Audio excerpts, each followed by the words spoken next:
મારા દીકરાને આવી મળી તો એમને એમ નહીં મળી, એના ચપ્પલ લઈને તાર્યા ગોડા ચોપ મારી ચપ્પલ ચલાવ, એ ચપ્પલમાં કેટલાય કોટા હોય, હેડલ તો કોટા વાગે એવા ચપ્પલ મારા દીકરાએ પહેરેલા છે. મેં લુગડા નતા રવા દીધા, દિવાળીએ હું કપડા લાવવાના પૈસા ના રવા દઉં. મેં આવી પરીક્ષા કરી, તારે કદાચ આવી માતા બોલું છું, પણ તારે તે કદાચ કપડા એના લાવવાના પૈસા ના હોય ને તો મારી નવી ચુંદડી લાઈને ઓઢારે, ભલે માં દિવાળી થાય ના થાય, પણ તું મારી માતા છું ને, હું તારી માં, હું તારી દિવાળી કરાઈશ. આજે હું એની વહેલી પસંદ છું ગોડા. મને મારા દીકરાએ ખૂબ લાડ કર્યા છે. આ હરગના હું આંસુ પાડું મેરડી માતા, એના લાડ હું જાણું છું. અડધી રાતે ગોળા રોયો છે મારા માટે,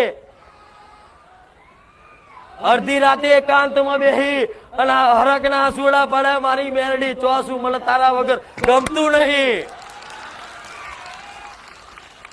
આજ એટલે આખા દુનિયા એને વાલ કરે છે ને, આખી દુનિયા એને વાલ કરે છે ને.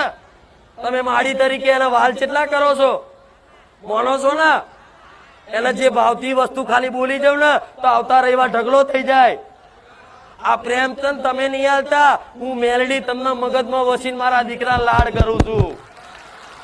એવો પ્રેમ તમારી માતા નાલો ગળાઓ જો શું ના કરે, હજુ અનુભવ નહીં દેવનો, પણ એવી ભક્તિ હોવી. ભક્તિ એટલે કે એવું કે તપસ્યા નહીં કરવાની, ધન નહીં કરવાનું, જબરા તપ નહીં કરવાના, બસ ખાલી તમારો ભાવ તમારી માતા પ્રત્યે નિસ્વાર્થ ભાવ હોવો જોઈએ. બસ મને માં તું વાલી લાગસ, બસ મારે બીજું કશું જોતું નહીં.